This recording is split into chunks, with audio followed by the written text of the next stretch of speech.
study, and play come together on a Windows 11 PC. And for a limited time, college students get the best of both worlds. Get the Unreal College Deal. Everything you need to study and play with select Windows 11 PCs. Eligible students get a year of Microsoft 365 Premium and a year of Xbox Game Pass Ultimate with a custom color Xbox wireless controller. Learn more at windows.com/student offer. While supplies last. Ends June 30th. Terms at aka.ms/collegepc.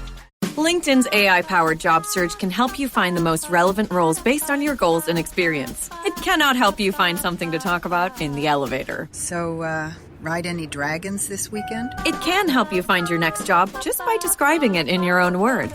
It cannot stop your coworker from describing their dreams. So I was flying, right? And while we can't help you advance in the office foosball tournament, LinkedIn can help you advance in your career. LinkedIn is the network that works for you. Hello, everyone, and welcome to the Dr. T Show. I am Dr. T, your host for this podcast. Thank you for joining me today, and I invite you to follow this show as I engage in conversations with people from all walks of life, but all with one thing in common. That common link? They have a voice with purpose. My hope in bringing you Voices with Purpose is to offer hope and inspiration and perhaps help you launch your voice with purpose if you have not already done so. Be sure to check out my website, drtconsulting.org, drtconsulting.org, for more information and valuable resources. So my guest today is Jason Ward. Jason is a creative director, photographer, and entrepreneur who has spent more than 2 decades building a career across advertising, education, and real estate development. Through those experiences, he began to notice a pattern, how certain moments, decisions, and even setbacks seemed to shape the direction of his life in ways that he didn't feel was accidental. In his book, Find Your Gold Thread, Jason shares a simple but powerful idea that each person has a gold thread running through their life, connecting key experiences and pointing towards their true calling. His work helps people step back, make sense of where they've been, and move forward with greater clarity and confidence. Jason, welcome to the show. Thank you, Dr. T, for having me. It's just an honor, and I hope that our discussion can add just a small little thread to the tapestry that you're weaving of helping people find their purpose. Awesome. Yeah, thank you for that. And I do too, and I'm confident that will happen. Let's start out this way, seeing as that's the theme of your book, Gold Thread. What is gold thread, and how does someone begin to recognize it in their life? Sure. Well, first I want to address the elephant in the room for some, and that is my Appalachian accent. So I have to get that out of the way. If you're wondering where this accent comes from, I may be one of the only true Appalachian accents that many of your audience have ever heard. And I'm actually the first man in my family in over 100 years not to be a coal miner. And so that's where this whole gold thread thing came about. I actually found myself standing outside of an Airbnb in 2021. And we were just opening this Airbnb in the mountains of rural southeast Oklahoma. And it was a really long journey that got me from eastern Kentucky to eastern Oklahoma, and even a longer journey that got me into doing these short-term rental properties. And as I stood outside of one of those properties one morning, I was asking myself, how in the world did I end up here? And it was just one of those little moments that, you have with God. You're sort of reflecting on your life and where you are up to this point. You're looking at your whole career, and it really struck me that where I was so completely unexpected. I would have never dreamed that I would end up here doing the things that I'm doing, having the career that I've had. And I just sort of asked God, how did I get here? And it was like a little conversation. He was pretty much responding with, if you really want to know, I'll show you. And I got this vision of a gold thread that ran all the way through my life, and it connected all the moments and all the people and everyone that got me to that point. And I could follow those backwards and see every single piece of that puzzle adding up to where I was, going all the way back to a single sheet of paper that was handed to me in my 7th grade science class. And if it weren't for that one sheet of paper being handed to me, then everything else wouldn't have stacked up like dominoes and fallen in the way that they've fallen. And in fact, if I removed even one person or one tiny event from that thread, that tiny, thin gold thread that I got this vision for running through my life, I'm certain that nothing would have happened the same way. I would be in a completely different state, probably. I may have met and married a different woman. I wouldn't have the children that I have. Everything would have been different. And I started to ask the question, well, if this is true of my life, if all of these pieces had to line up perfectly in order with precision to get me exactly where I am, then this must be true of other people. And that's where I got the original vision for the gold thread. And it was a couple years after that when God put it on my heart to write about it. Yeah, that's wonderful. You hit on a number of things. And, it is so true. While you were talking, I was thinking, just as the Bible tells us and teaches us that we are wonderfully and uniquely and beautifully made, our path is. It's unique, it's wonderful, it's beautiful, but it's also complex, just like we are.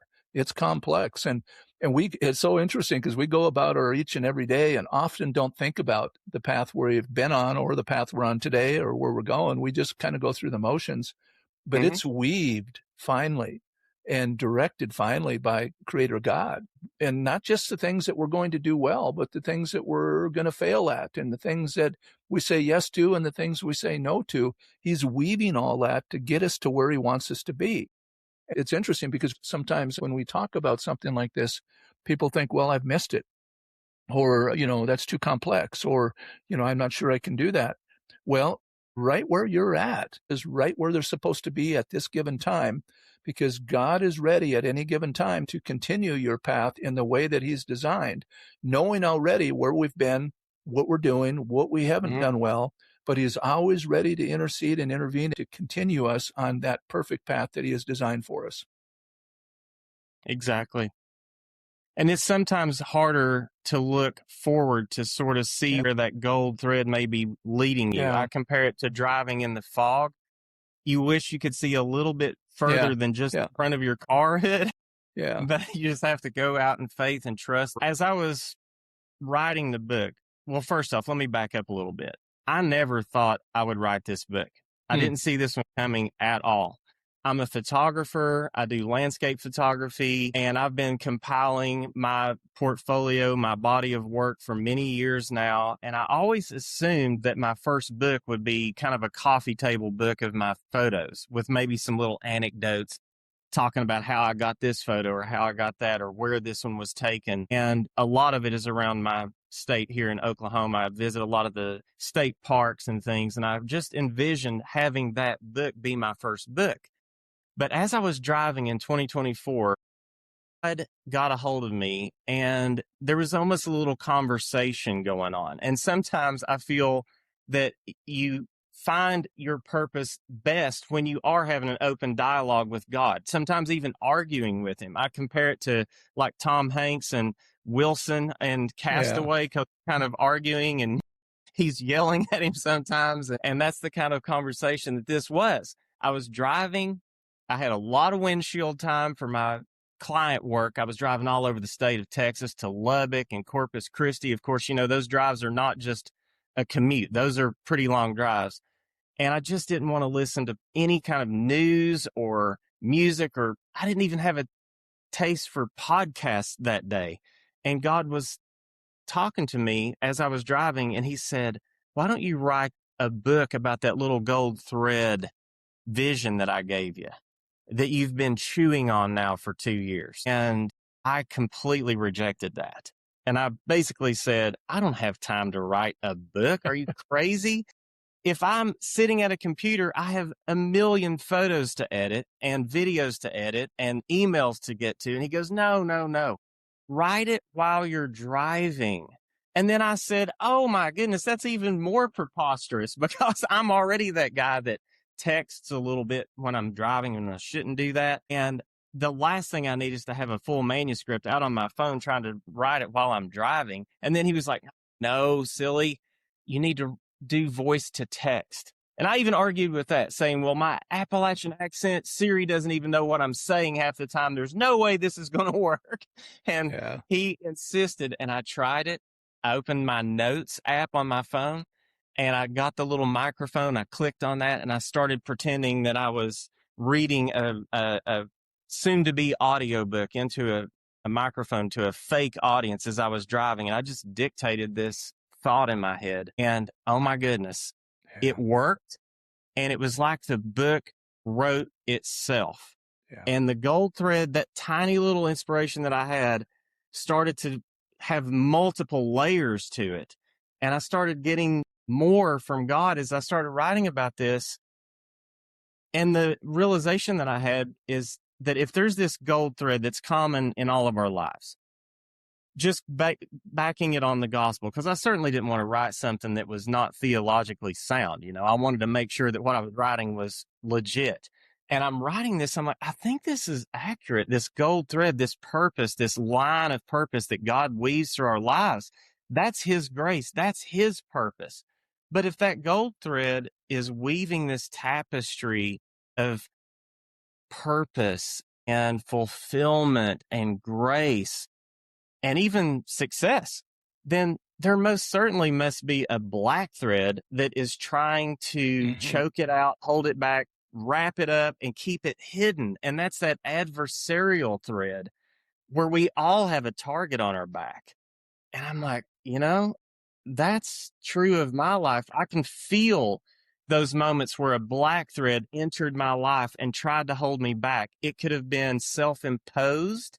These things that I've grabbed onto, these black threads could be threads of addictive behaviors, destructive behaviors. They could be things like anger and bitterness. It could be addictions to alcohol or pornography or anger, rage. So many things can be a black thread.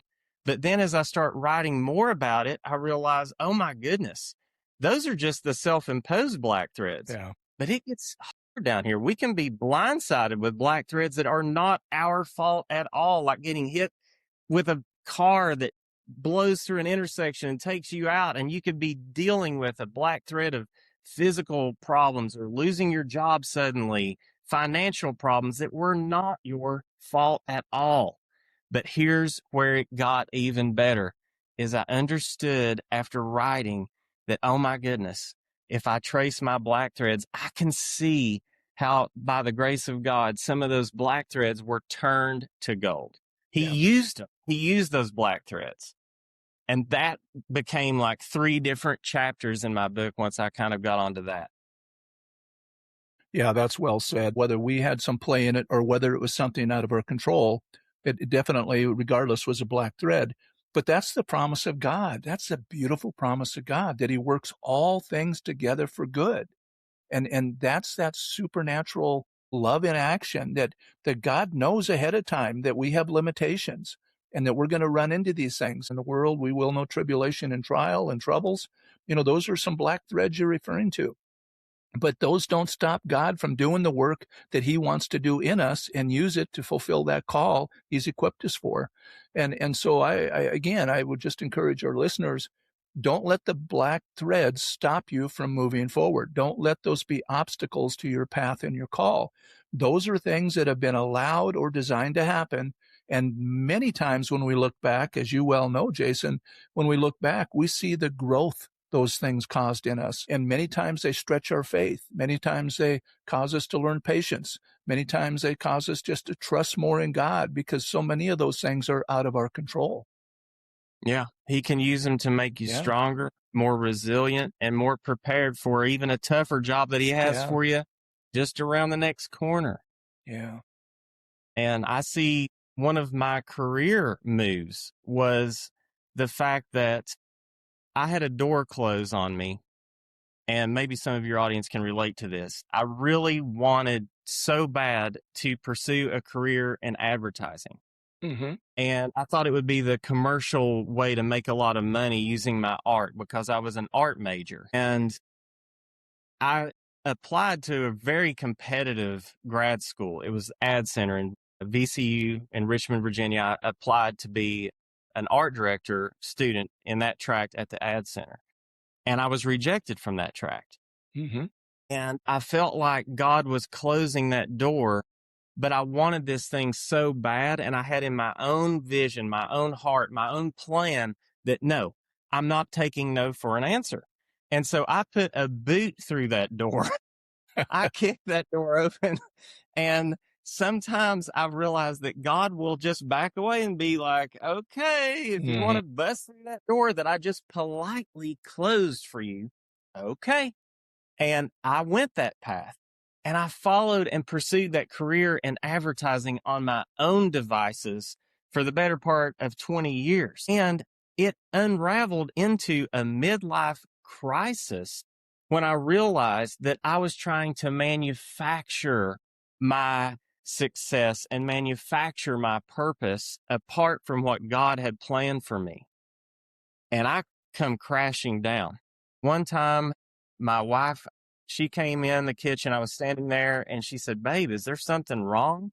And I said, yeah. And she goes, do you want to talk about it? And I said, yeah. So we walk outside to get away from the kids to have a private conversation. I just lose it.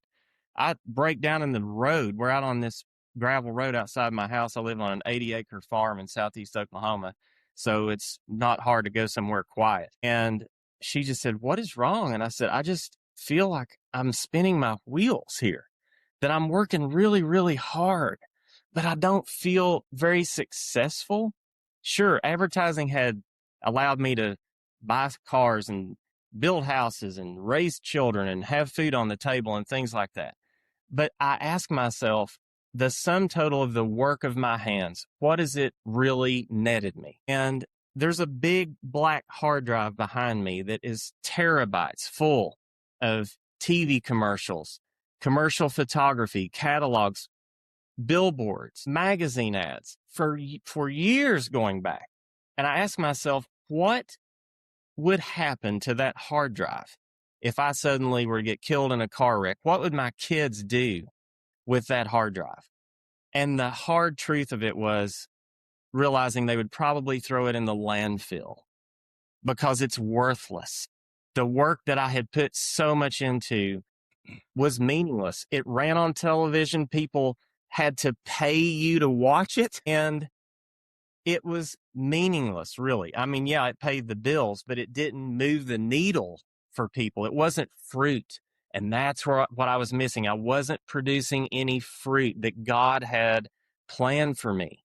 So I surrendered. I basically gave up. I'm open to God. Please show me the way. Show me what you want me to do, God. I'll do it. Just show me what that is. And he used photography. He used my art. He used what was in my heart to bring me back on track.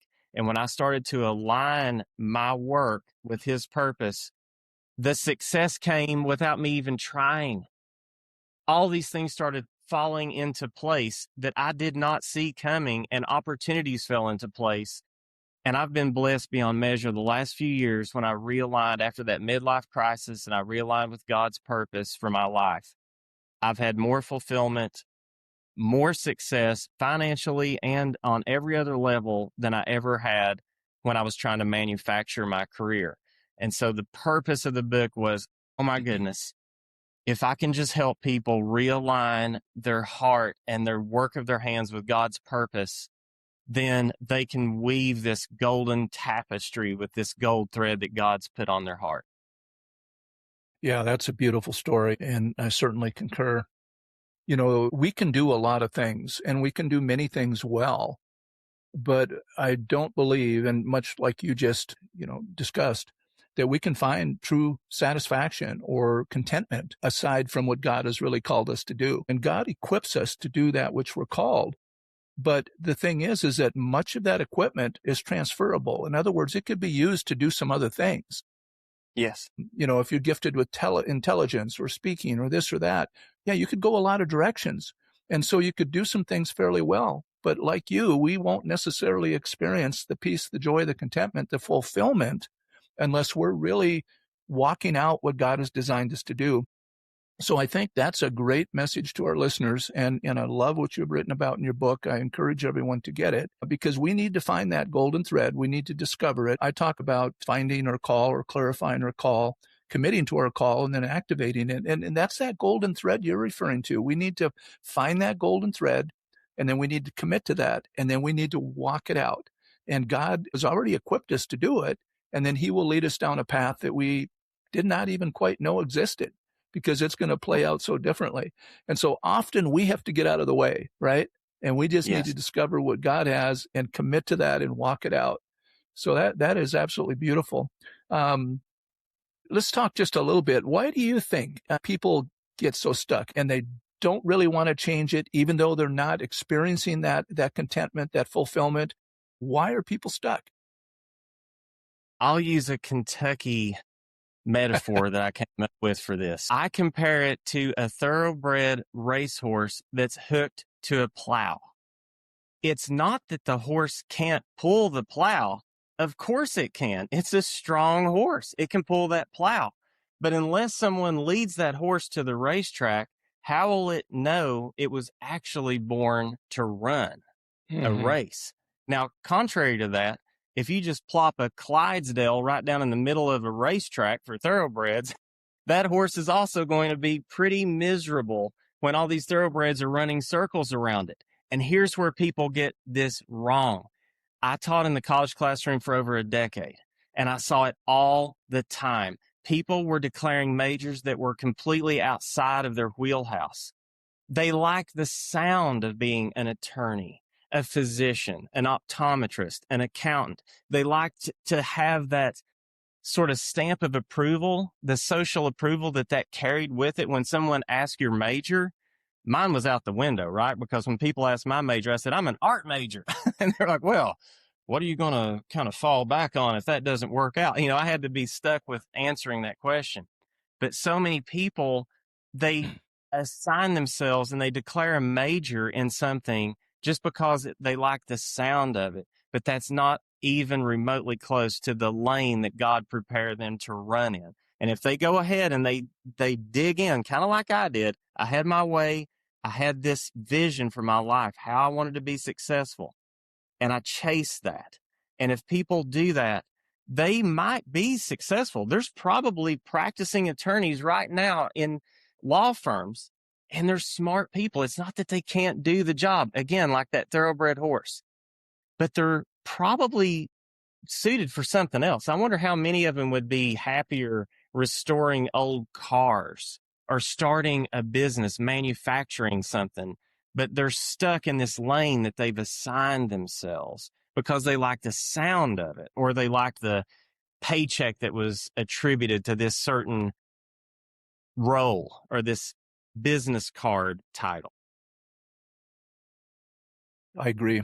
I talked about this also recently on a podcast. There's this misconception, and it comes from the world, which many of the misconceptions and false narratives do, from a world view rather than a God view or a Bible view. And that is, you can do anything you want to do. You can do anything. Just set your mind to it. Well, we can do most things, not all things, but we could do most things, but not necessarily well. And also with that doesn't come, as we've been talking about, a contentment or a fulfillment. And so we need to get off this kick about, I want to do this, I want to do that. We need to get outside of ourselves and hook up with Creator God and start to say, Father, there's a lot of things I can choose to do.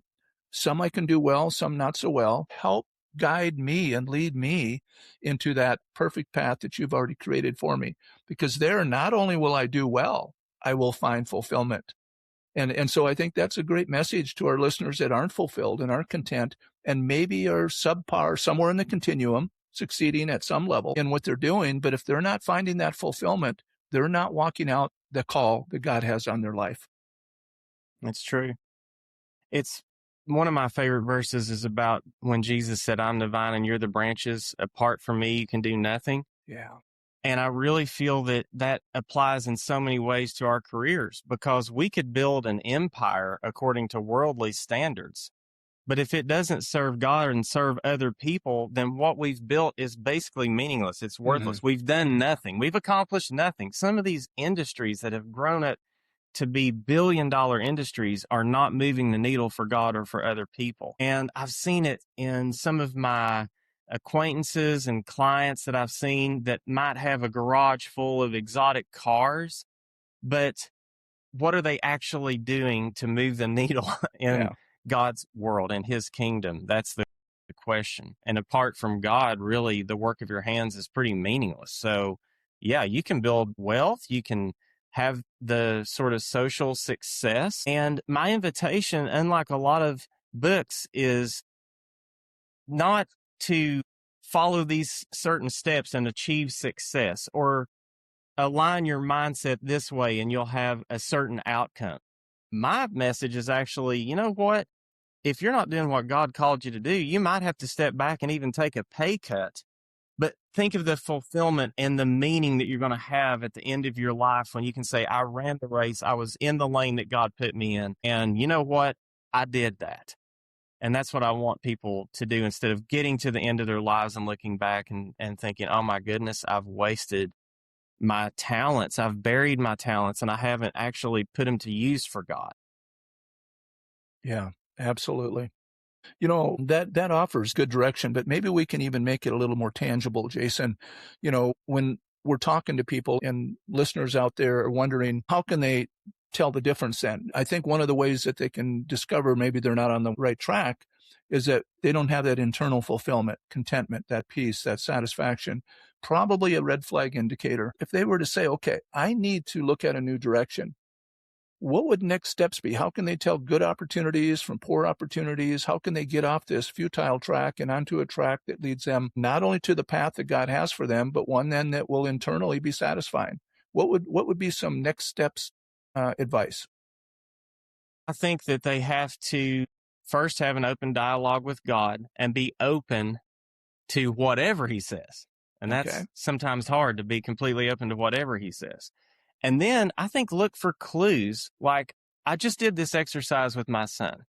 I said, buddy, what would you do? Because he's struggling to understand what he wants to do with his life. I said, what would you do if you were to not have to worry about money and you could do this thing that you love with no consequence? You could just do it every day. He goes, I would do something with fishing and being around the water. I'm like, okay. Let's hang out. Let's stew on that for a second. You like fishing. And that's classically assumed to be a pastime and a hobby. Of course, he's 17, so that's where his heart goes, is to things he loves to do.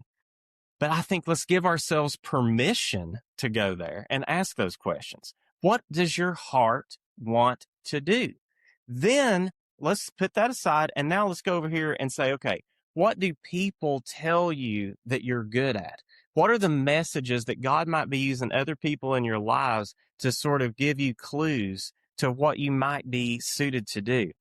And my son always gets these compliments about how compassionate he is. He's a great listener. He's good with people. He's a leader in his little youth group. At age 17, he's got a little group of guys, and they go and they witness in the Walmart parking lot, and he's just really doing well with his ministry. He's so good with people. I said, all right, now let's take those two worlds. Let's take the fishing world and being on the water and adventure, and let's take your ability to communicate and work with people. And where do those overlap? I guess it's one of those classic Venn diagram things, for lack of any other description.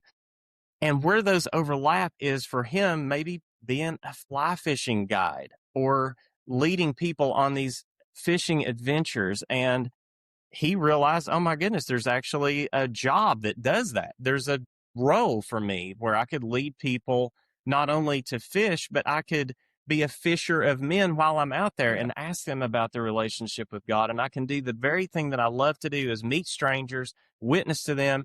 It's all starting to mesh for him. And now he's actually looking into being a fly fishing guide. So I think you just have to give yourself permission to ask those questions and let God sort of use clues, use people, use friends. Ask your friends, what am I good at? What do you think I should be doing?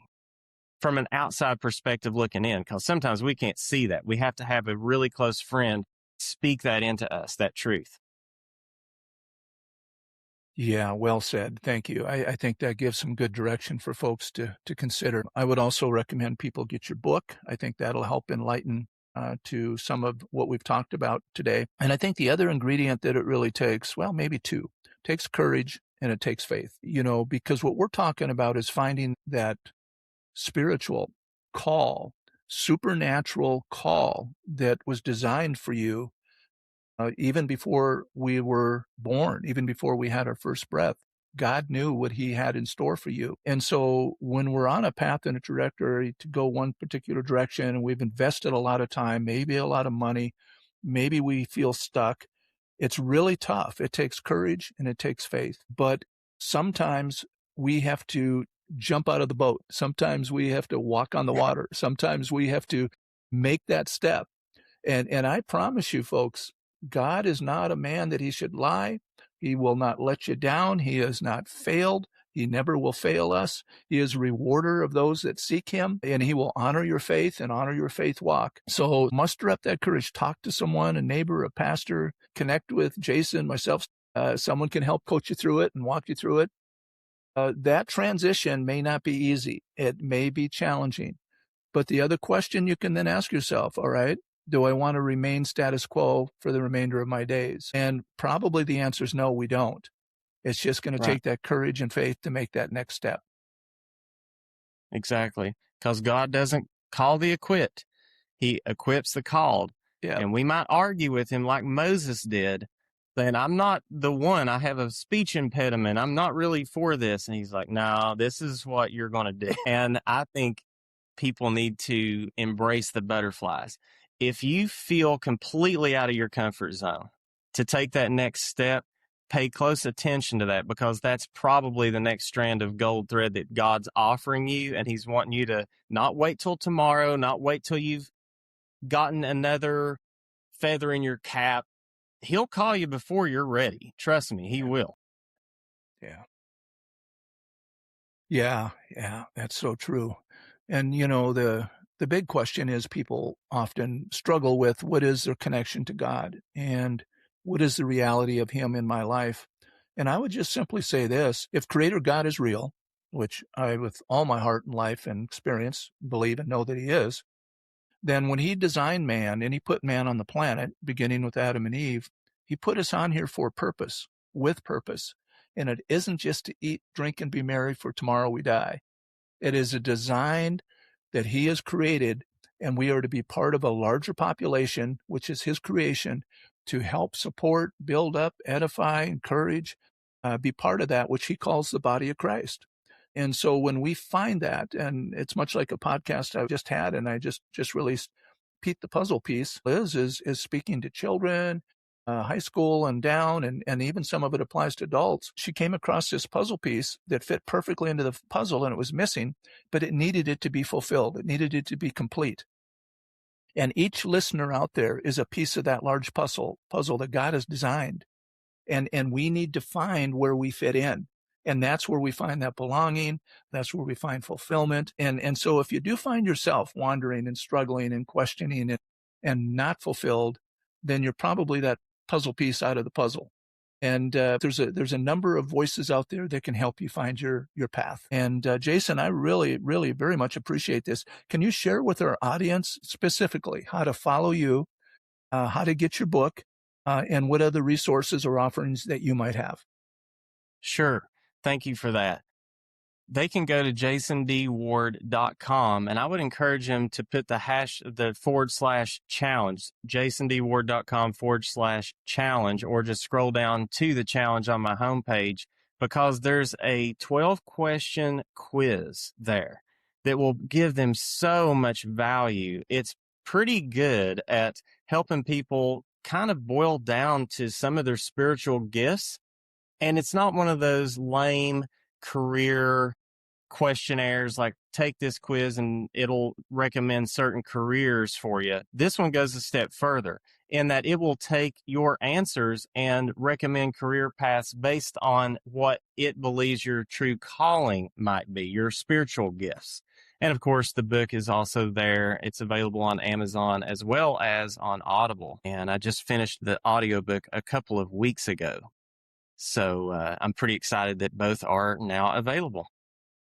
That's awesome. I'm needing to put my book Awaken into audio. I haven't gotten to it yet, but I hope to do that. So when we finish up here, I'll have to ask you a question or two. Well, Jason, I think our audience has a good idea of what your message is and how to track and follow and get your book. Any closing words, any encouragements, anything the Lord has put on your heart that you would like to offer before we wrap up? Yeah, absolutely.